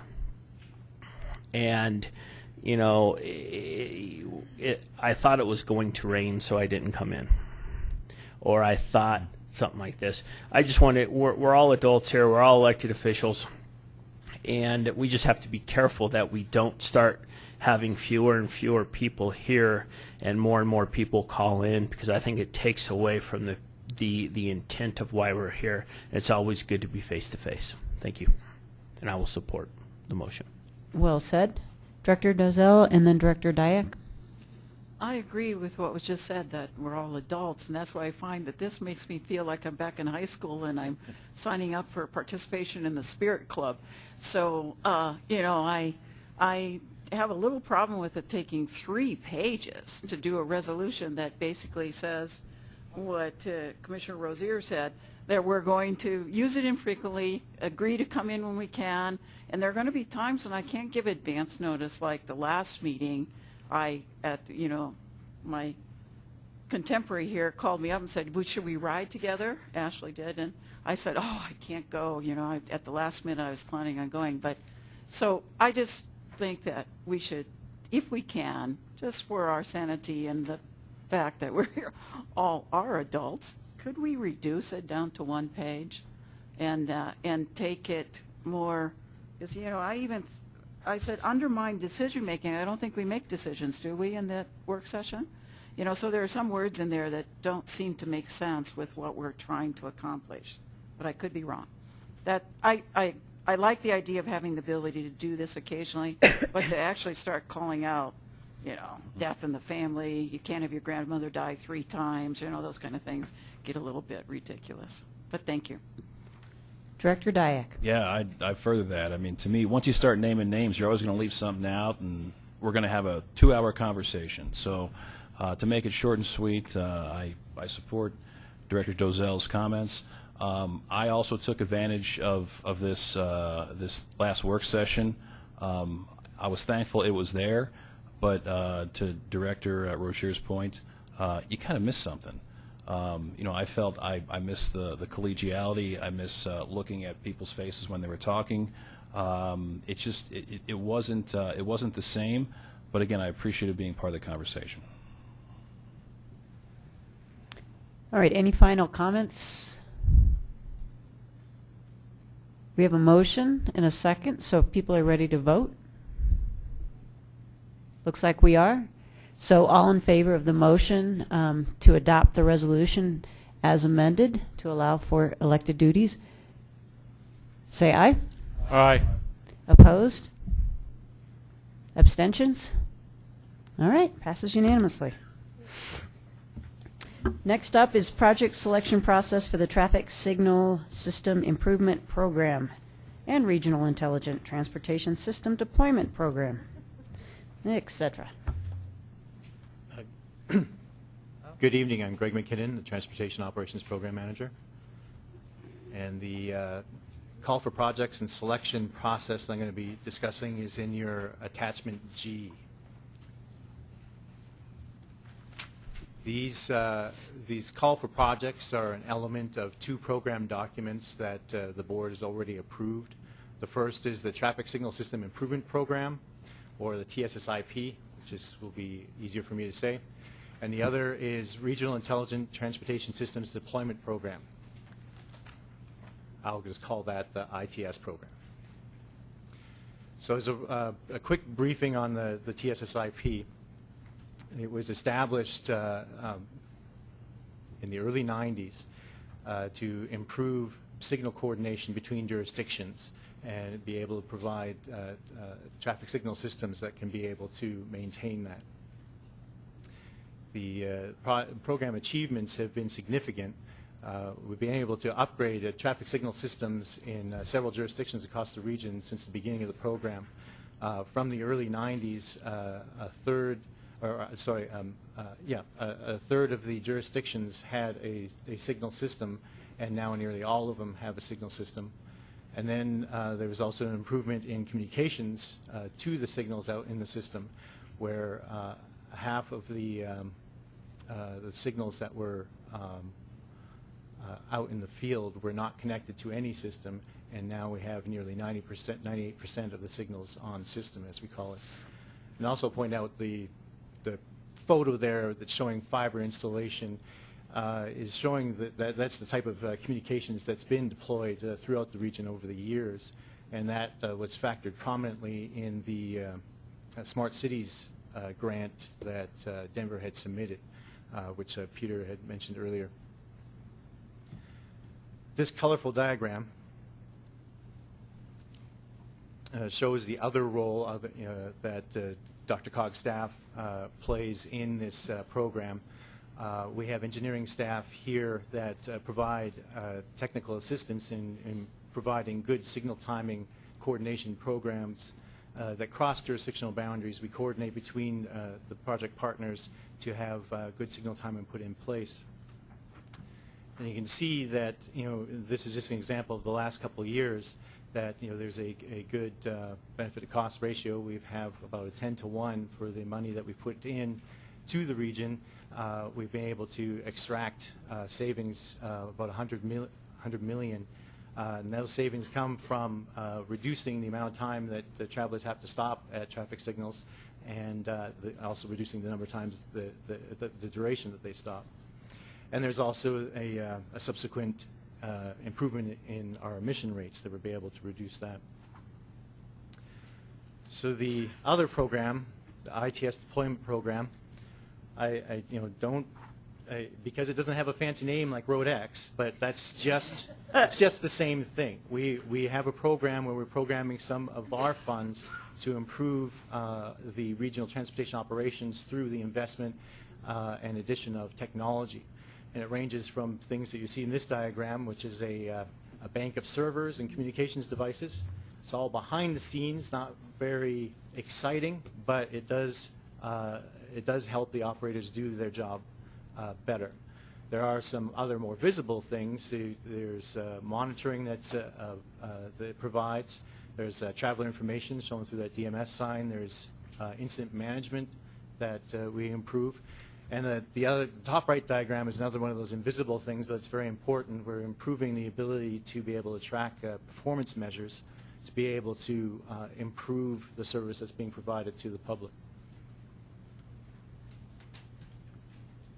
So for the call for projects itself, an element of both of the programs is a contingency in the program. And that contingency is there to ensure that any of the capital projects can proceed if the bids don't come in as expected. Any of the unused contingency can then be used for miscellaneous equipment. The miscellaneous equipment is derived from, this is the piece of equipment that is failing and not allowing the corridor to do its job. And so that's where it became miscellaneous. The other significance with miscellaneous equipment is that this is mainly for the procurement of equipment to deploy in the field. It is not, we're not putting out these funds for the design and implementation of new projects. Another element that was identified in the TSSIP is the multimodal signal operations support. So a recognition that signal operations is for all modes, and we wanted to reserve some funds that's specific to those other modes. And so this call for projects is going to be a combined call for projects that it has several sources of funds, the TSSIP, the multimodal signal operations support, which was identified in the TSSIP, and then the ITS. And it's also combined in that we're putting out the 2 fiscal years at the same time. So the selection process, we'll be asking the project sponsors to complete an application form that was included in the attachment, and they're going to identify which of the funding sources that they're pursuing. The TSSIP and the ITS projects are going to be ranked or listed according to priority lists that were developed and used to develop the programs initially, and they're just going to be carried forward and used to be able to rank the projects for this selection process. For the multimodal signal operations support projects, this is the first time that this has been implemented. We're going to be using the projected benefit and cost ratio to rank the projects to be able to select the projects. So staff will accept the applications and rank the eligible projects, being able to see how many we can fund before the funding is exhausted. And then if there are any unallocated funds after the programming exercise, it will be rolled into the Regional Transportation Operations Improvement Program, which is another not very exciting name, but what it is the 2 programs have been combined into policy that's come through here into one program. So we're expecting that we'll have a lot more flexibility to move around rather than having 2 separate programs. We can focus on the specific needs each time we are updating that program. So that is my quick summary. I appreciate your favorable consideration. Thank you. Thank you. Questions? Director Teeter. Thanks for the presentation tonight, for the update. I do have a question that I've observed in Commerce City. We have changed some of our lighting to LED lately and our signal lights, and these last 2 major snowstorms that we had to bring the fire department out a couple times to clean the lights out, and because there's no heat up there anymore to keep the snow melted off those lights. And I think this is going to be a problem in the future in the wintertime for us. So I don't know when we should address that or how we're going to address that, but as we continue to change everything over to LED, I think we're going to find problems down the road on those lights.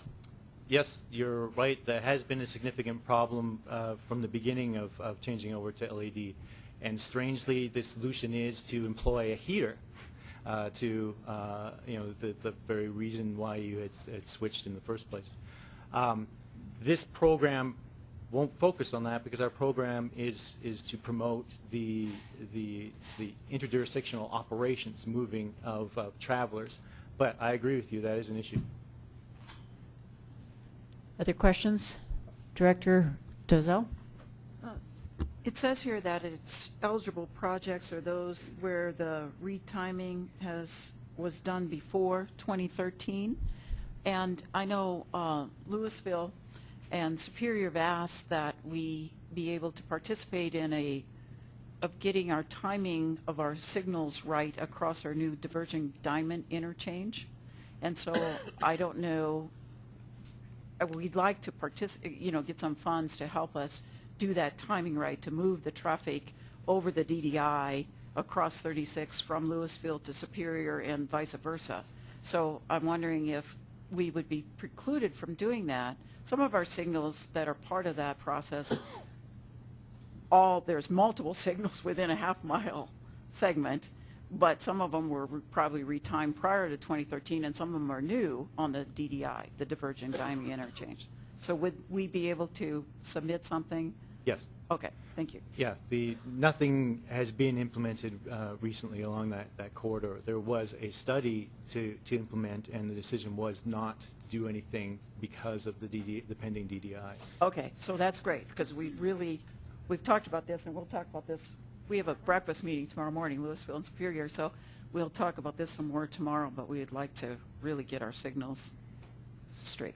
Yeah, Alex has been talking with us and even talking about upgrading the systems to be able to talk with each other, and it's very much what this program is for.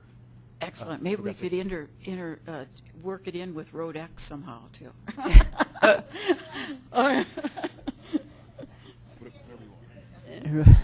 Other questions or comments?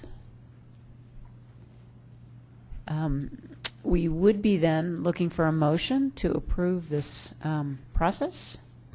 Director Teal, or shall I say Director Motion Giver tonight? Hey, if that's the role I have to play. We're not complaining. Madam Chairman, move to approve the proposed miscellaneous equipment project selection process for fiscal year 2016 and 2017. Federal funds identified in the Traffic Signal System Improvement Program, also known as TSSIP, and the Regional Intelligent Transportation Systems, also known as ITS, Deployment Program. Second. We have a motion and a second. Any further discussion? All in favor? Aye. Opposed? Abstentions? Great. Thank you very much. So next we will move on to state legislative issues from our trusty lobbyist, Rich Morrow.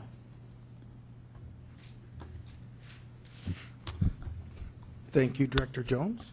I think that's the first time I've said director now since the changes. So I think that puts us at, is it attachment H, I believe, on the hard copies.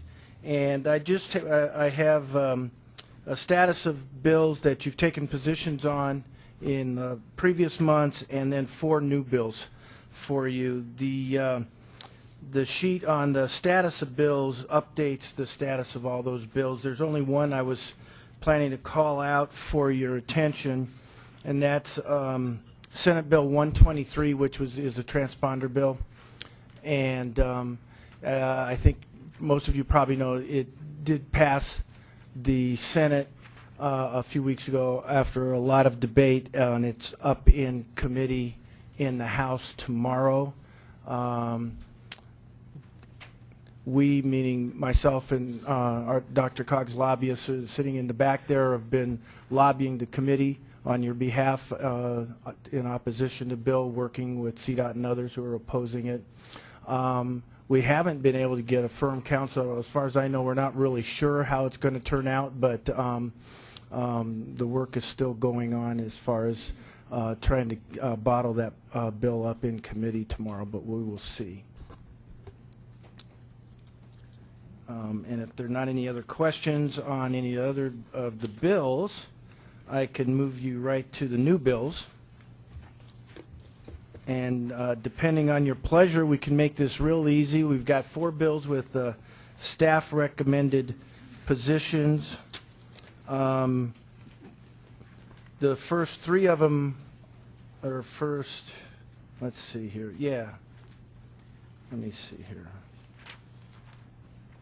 Right, okay, so actually the first two of them are monitor, and so we're not really planning to work on them, but they are issues of interest to DRCOG. I'm sorry, the first one is monitor. I'm getting confused here because I'm noticing that the next two bills, 1394 and 1405, already have passed through the General Assembly just in the last week since we put it on this sheet. And the 1416 has been passed by the governor, and the long bill 1405 I think just passed both houses. So it's probably moot at this point unless we want to be on record with those positions. The first bill, 1394, is a rewrite of the statutes dealing with the mandatory reporting of abuse of at-risk adults and adults with a disability, trying to align the Adult Protection Services statutes with the criminal statutes that were amended in two different bills in the last week, and they're kind of, I guess, messy, so they're trying to clean up those statutes. We just want to make sure that none of the things that we've supported in the past get changed in this process, so I just want to keep monitoring that bill. I will point out the bill, the fourth bill, 1313, which is a bill you took a position actually to oppose a while back, and this is the one with the allowing jurisdictions to include in their comprehensive plans elements on water and referencing the state water plan and so forth. That bill has been amended significantly to make it really permissive, I mean really, really, really permissive, to the point where CML has removed their opposition, is just monitoring the bill, and CCI has actually gone into a support position for the bill. So I'm recommending that, but I take the board's position or pleasure on that. So if, can I just clarify, this staff recommendation is a monitor position on the first one, House Bill 1394, and a support as amended position on the last one, Senate Bill 1313. Exactly. Thank you. Any questions, comments, or motion makers?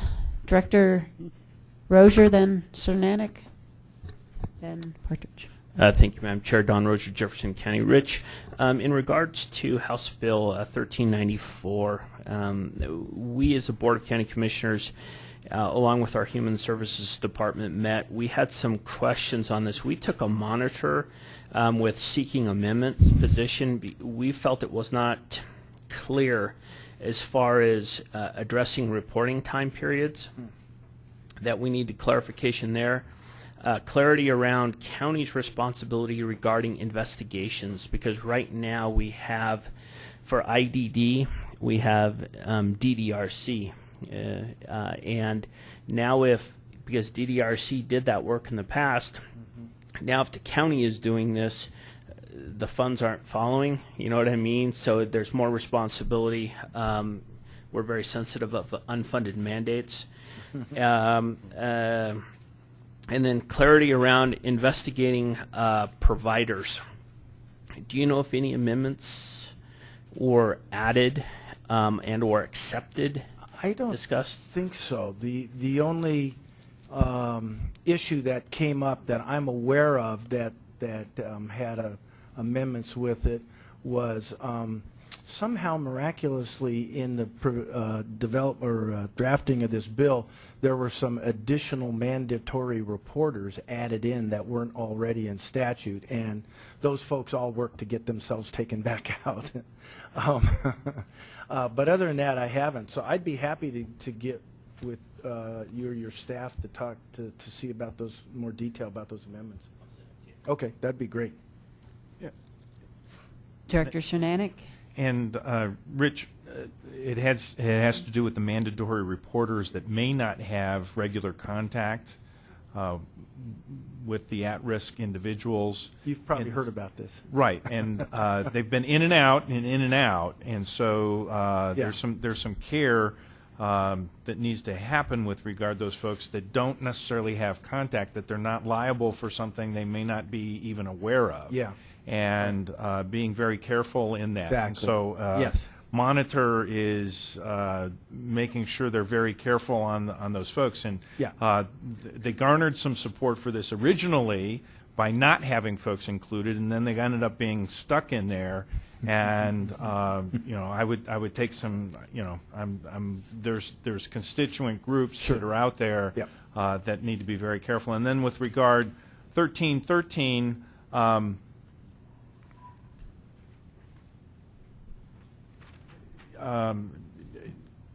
The concern here is that it actually handcuffs folks that may not have long-term water plans, and what's the time frame for those water plans, and how far out they actually go, and whether those are fiscally constrained water plans or not. Because having talked with John Stoop this morning, this one is of concern a little bit, that it's leapfrogging some of the collaborative discussion that they're hoping for with regard the water plan in general, that it's being piecemealed by the legislative side, and he at least had some concern over that. So at this point in time, I would want us maybe to be a little more careful till we actually have a deeper understanding for the implications of this, whether we're dealing with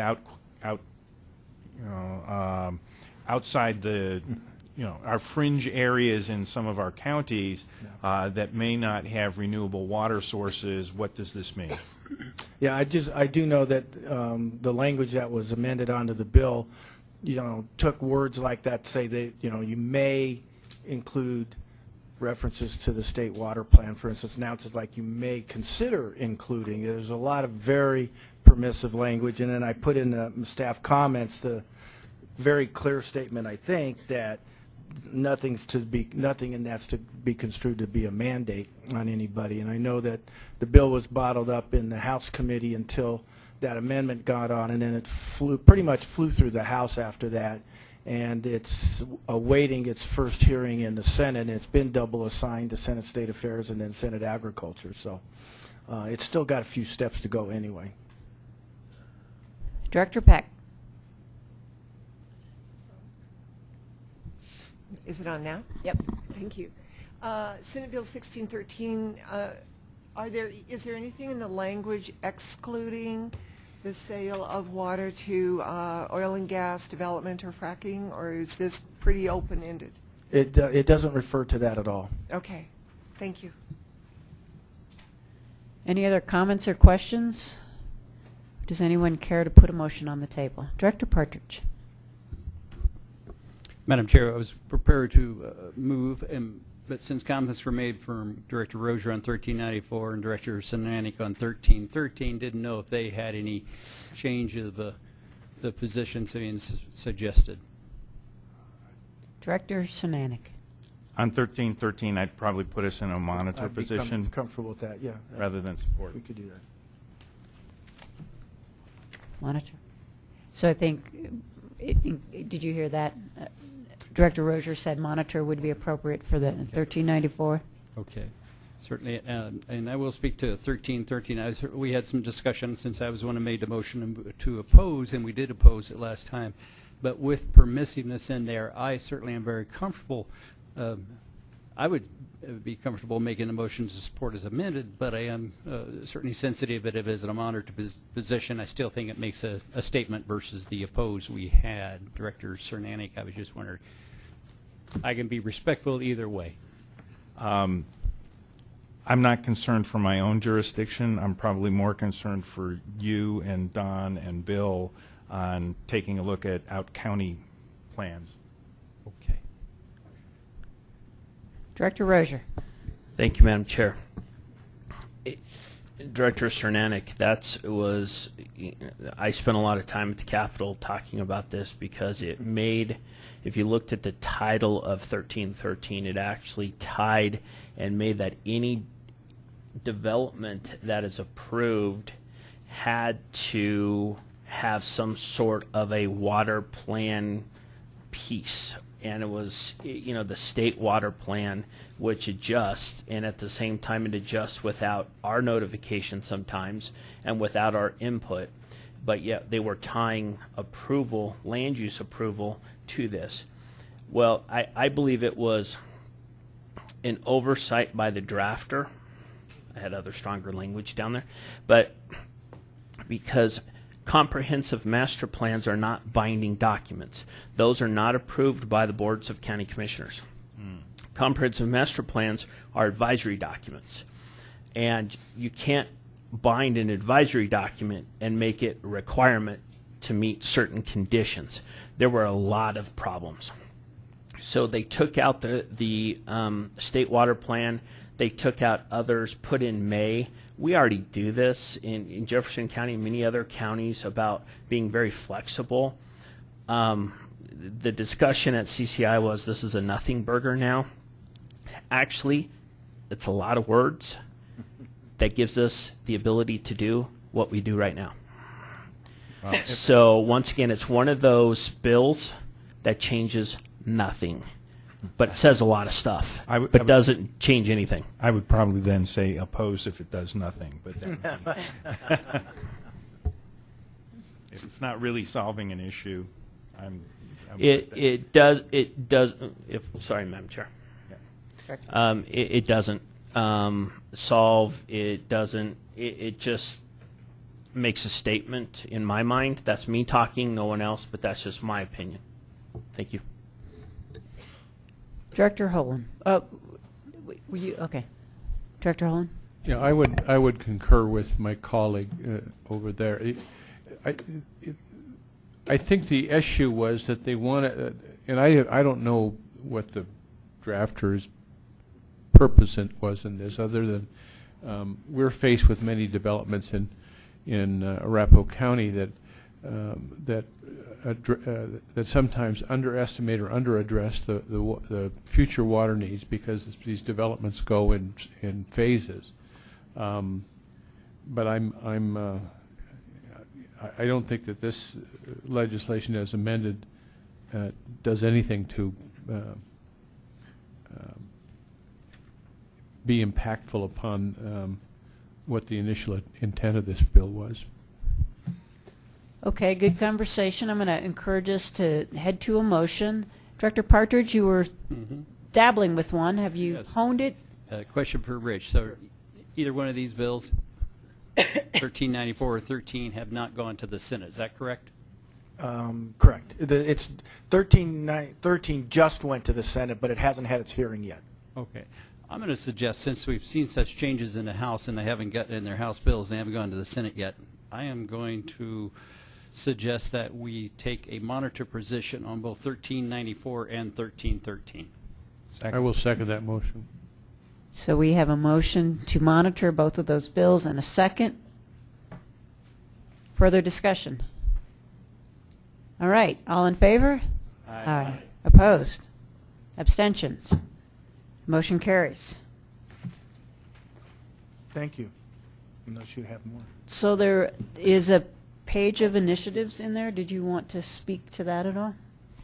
Well, I'll just say that we had included that in because I think all of you have heard probably in one place or another presentations about initiatives that are being proposed for the ballot, particularly the Colorado Contractors one on transportation and the Building a Better Colorado one, which allocates Tabor excess revenues, Deep Bruce's basically, and allocates the funds to transportation, and I forgot what the other one was, school education, and then the rest of it to mental health and aging services, of all things.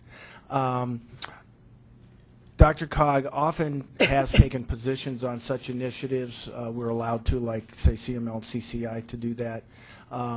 We just wanted to call it to your attention early on in the process. We can come back to the board at a later time to take positions if you want. I think we are planning to have presentations May 4th is that right, at the work session?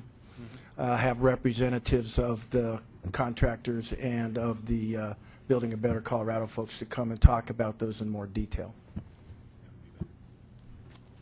Director Partridge. Thank you, Rich. Is there still the discussion that would have to go through state legislature on transbonds too? Yes, I mean, we still haven't seen a bill. Okay. We're waiting. So just make a note. So there was a question on when DRCOG might want to consider initiatives and take a stance on them with regards to the contractors' initiatives. The Metro Mayor's Caucus has already taken a position of opposition to all 10 of them. But as Rich noted, we are due to have a presentation from the contractors and then also the other set, the Building Better Colorado. So we also have the option of waiting till after those presentations. By then, I think they'll be through the challenges at the title board process. Yeah, that's right. So I'm happy to consider what the board's pleasure is on that. Wait for the presentations. So we'll do that, and then I guess that means that we would bring them up for consideration at the mid-May board meeting, because we don't take stances at the work sessions. Okay, thank you. Thank you. There's no problem. And where are we? Here we are. Okay, so moving on to revisions to committee guidelines. This is just for informational purposes. DRCOG's legal counsel, based on the changes to the articles, the recommendations from Structured Governance Group has put together some modifications to your committee guidelines. This provides additional specificity to what's in the Articles of Association. As these committees meet, we'll be asking them to look over their section of the guidelines and suggest any changes that may be necessary, and then when all the committees have looked at this, then we will bring it back to the board for your approval. Any questions about that? Okay, great. Then we'll move on to informational briefings, or continue with committee reports. I'll start with the State Transportation Advisory Committee. And I'm happy to say I was able to take advantage of remote participation since the last meeting occurred during the first 16-inch snowstorm we had in Boulder. Just real quickly, there's going to be, the next meeting is going to be dedicated to looking at lessons learned with the statewide transportation plan. The CDOT's also working on its first annual update of the STIP. We got an update on the I-70 East Viaduct, which has been renamed Central 70. And then the bulk of the meeting was really dedicated to going through each of the many grant programs in the Federal FAST Act and trying to get a better handle on the opportunities for funding. And CDOT has submitted one Tiger grant for I-25 North from Loveland to Fort Collins, and Westminster is as well. And then we, in particular, talked about fast lane and flap opportunities as well as freight. So I think everybody's still trying to get their arms around what are the details and the guidelines associated with the various pots of money so we can take advantage. So that's my report on STAC. Herb couldn't be here today to report on Metro Mayor's Caucus. He did want me to announce that the Metro Mayor's Caucus has partnered with City and County of Denver on the IBM Smart Cities grant, which Denver was one of, I think, 16 internationally chosen for this opportunity. Robin, you can stop me, or Anthony, if I get it wrong. Actually, I should just let you talk about it. Why don't you just give a brief update on that? Thank you, Madam Chair. I'll make it very brief, and I actually wanted to thank members present who are already participating. So in short, we've applied for a technical advisory grant that allows 5 IBM executives that are handpicked from across the country to come in and meet with over 170 stakeholders that work on homeless issues. They're looking at applying potential technology solutions to bolstering the way that we share data, bolster data integrity, reduce duplication of data around how we serve the homeless. It's going to culminate in a proposal that they share then with the metro area. Then we have to evaluate it to determine whether it has merit and if we would like to fund it. But today I think Commissioner Rozier, who else was there? Mayor Daniel Dick joined us and did interviews with homeless. Anyway, lots of folks, so thank you. And the chairwoman. And Director Yes. Holland. By the way, Director Holland, you left your laptop at United Way today after your fruitful interview. I thought you would deliver it to me. I tried, but they were already closed. Thank you. Thank you, Director Graves. Exciting opportunity.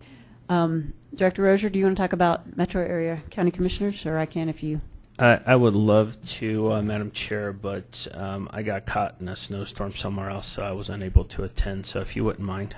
So the last meeting of the MAC was dedicated to looking at mental health crises funding and hotlines, hosted by Arapahoe County, and the upcoming one's about the refugee program, a joint meeting with the Front Range District of CCI. And Director Shernan is going to fill in for Jayla on the AAA. Yes, I'll take the pressure off. Oh. I'm here. Oh, okay. You get it. Sorry. Unless you really want, what I wanted to talk about was we spent a lot of time talking about the kind of the work of the Ombudsman. It's been a crazy, crazy time. So the Ombudsman program help people that live in nursing homes and assisted living facilities protect their rights and ensure that they get services. And we've had a number of kind of crises. Maha Guest Home in Denver that serves about 15 very mentally ill older adults caught on fire, and they were displaced. And so the Ombudsman, when something like that happens, they have to go and help with relocating and ensuring that residents' rights are protected and that they get the services that they need. So that was one. The Village at Lowry is a facility that's over 100 people is closing. And so those people are going to be looking for new homes.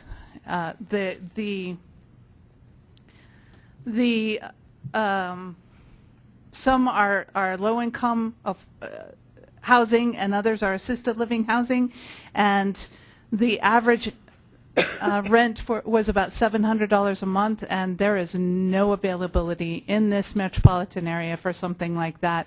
These folks are in real danger of being of having to go to nursing homes and assisted living facilities prematurely because there is no housing available in the metro area for them. Then we also had the senior housing Littleton fire. I can't think of the name. Southview. And this isn't under the Ombudsman purview, but the way the Ombudsman get involved is because over 100 people there have been displaced, and we now find that they're not going to be able to move back into that building, and so we're trying to find other options for them as well. We've got a few calls today about assisted living facilities. Most of these folks are already on Medicaid, and we're getting home community-based services, but because there's no housing, they're going to have to, a good number of them will end up in assisted living and nursing homes. Now here's the irony. We also run a program that helps people who are inappropriately placed in nursing homes move back out into the community. It's called CCT, Community Transitions Program. And we have a huge backlog because there's no housing. Now we have a whole bunch of new people going into facilities who could qualify for CCT because they really don't have to live in nursing homes and assisted livings, but that is the only option for them. Or else they're on the streets. People that can move with their families have moved with their families. We've moved people to other states, but it's a big problem. The other real challenge we've had is Castle Rock Care Center. For a number of months we've had challenges with this facility, but and have been kind of going, a number of complaints coming from residents there. We had our program manager go down with the ombudsman and talk with the administrator and the director of nursing about staffing problems. That worked for a little while, didn't work for very long. We sent 7 of our ombudsmen down one Saturday to do a joint visit to kind of go in and see what was going on. We found some very, very concerning trends of no staffing or very little staff. A lot of people who were sitting in urine and feces. That was a big problem. We asked for a meeting with Solterra, the management company, the owners, and they promised all sorts of things were going to happen, and then that worked for a little bit, and then it didn't. We made a complaint. We've made a number of complaints to the health department, but the last one was really egregious. 30 citations, deficiencies were cited on this complaint investigation, including pressure sores, no hot water, not enough nutrition, not enough staffing, call lights not accessible. I mean, basic needs.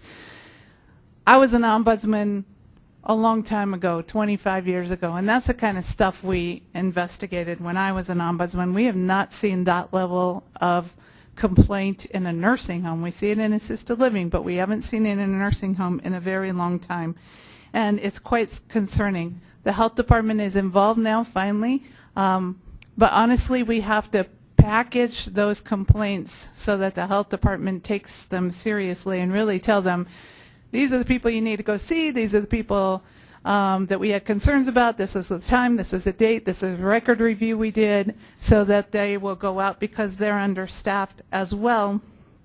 They are doing a directed plan of care, and if there's not significant progress made in 60 days, they're recommending closure of Castle Rock Care Center. So we hope that that doesn't happen. They have, the health department has mandated consultants and mandated care plans for people, and hopefully that'll work. But it's a big concern, and when a nursing home closure happens, the ombudsmen are mandated to be heavily involved in that closure process. I also want to announce that Phil Cernanik is our new chair of our Advisory Committee on Aging, so yay. Yeah.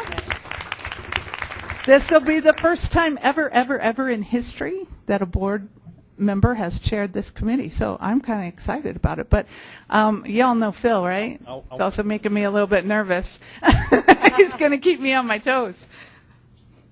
Any questions? Can I add? Yeah, sure. One of the things, and this relates to pages 11 and 12 of the Executive Director's report, with taking a look at the scorecard and looking at innovative approaches.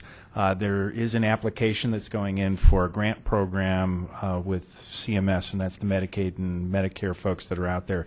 Could be up to $4.5 million. Part of the criteria is that it addresses at least 51% of the Medicare coverage in the area. And folks probably remember that have been here some of the programs that the AAA undertook in working with seniors and working with hospitals to deal with the recidivism of folks once they leave the hospital, with the community of care network that the AAA has in reducing that rate, helping the hospitals better qualify for their Medicare reimbursement. It's leveraging that expertise and working with both Medicare and Medicaid. It is with the Medicaid list, folks are probably aware that some of these folks may be juveniles in doing this, but it expands the network of partnerships that that we'll be working with. It helps also with the prioritization depth that we might have. It is a grant program, so it is a short-term program. Hopefully it will have great success, but it expands the network of hospitals and other healthcare facilities that we're going to be working with. And one of the things is to recognize in the end, by dealing with decreasing the recidivism rate that's out there, it saves community health care dollars that will show up somewhere in this. And it's a good thing to be doing, that folks are actually following the regimen they might be leaving at discharge. And so I'm pretty excited about that and taking a look at some of that. So. Yeah, this is a huge grant. This is a huge, huge lift for us, and but it's absolutely exciting because it finally will prove the value of community-based services, hopefully, and start the medical world communicating with the community-based providers. So we invest all this money in somebody in the hospital, right? Or in the doctor's office, and when they leave those medical doors, folks don't know what happens to them. How do they get their medication? Do they have food in their refrigerator? How do they get their basic needs met? And we don't think about that. Well, that's what we've been doing for 40 years, those community-based services. And we know that it helps people not go back into the hospital, to reduces healthcare costs, improves their ability to get better faster, and so it actually, we want to be the bridge organization that helps those two worlds communicate, and we're really excited about it. You had a question? Yeah, so we have increasing number of seniors, as sort of a wave coming through, and it sounded from your presentation, like, I guess my question is, do you feel like, it sounds like things are getting worse. Do you feel like things are getting worse, that we're seeing the pressure of more people needing services? Yeah. I mean, we're seeing it getting worse in facilities, and we have waiting lists like we've never had waiting lists before in community-based services. And we're just hitting the beginning of we haven't even hit the peak yet of the population. We are definitely feeling the pressure in our office, and our service providers in the community are. We have waiting lists in almost every single service that we fund: transportation, Meals on Wheels, caregiver support. And I don't expect, unless we get some kind of really big funding, that we're going to see a whole lot of change in that, because we can't keep pace now. There was a study that was done recently on a national level, said in the late 1980s we had about $8.40 per senior, and the AAA networks, AAA's had that, and now we have $1.68, I think, per senior. So that's why we're struggling. There's just not enough to keep up with the demand. And a couple things to add to that, Shakti, particularly the Older Americans Act and what the discussion was earlier that Jennifer had mentioned as being unfair. We're not looking for more dollars in that, at least not at the moment in this, but that there's a fair treatment across the states in the allocation of that. And right now we're at a disadvantage. But nationwide, 11,000 folks are turning age 65 every day on average. But the other part, and particularly in dealing with the services that Jayla is involved in, is there's 5,000 folks turning age 85 every day right now, and that number is just increasing as time goes by. And 65 is when we might consider them seniors. I keep thinking that number ought to be higher, but it should be. But 85 is definitely when folks are in the prime frailty periods, and that's the part where it's problematic. And I had a professional panel yesterday that was taking a look at how folks are not financially prepared for retirement to begin with, let alone when they become frail. And on that happy note, I know. Can we say something happy about aging? It's better than the alternative. There you go. Director Holland, you had a comment to make before we move on to the next. I would just add the 2 or 3 disasters and the potential closing of another nursing home only is the precursor to what's ahead. And I think we as elected officials have to begin to look beyond just providing help currently, which we do not have sufficient funds to do. And I think it's very, very important that we begin to address this and provide whatever assistance we can to fill in his new task, to educate our elected officials in and our members of Congress about how serious this issue is becoming. Thanks. Thank you. So Shakti, you're up for the RAC report? Yes. So we're working on the state implementation plan, the SIP. It we should be done with it this summer. Every month we look at a couple chapters. We looked at regionally available control strategies and motor vehicle emission budgets this month. And the part that's most relevant to us is that we need to be in conformity, so our TIP needs to, and basically what that means, I took some little languages. Transportation activities will not cause or contribute to new air quality violations, worsen existing violations, or delay timely attainment. So. And there you have it. Thanks, Shakti. Bob, do you want to do the E470 authority update? I think you're the alternate. Sorry to spring that on you. I am the alternate. I did not attend the meeting. No report. There you go. And Bill Van Meter reports that they didn't meet either, so thanks, everyone. I believe we're adjourned. Ahead of time. Okay. It's I'll have to update you.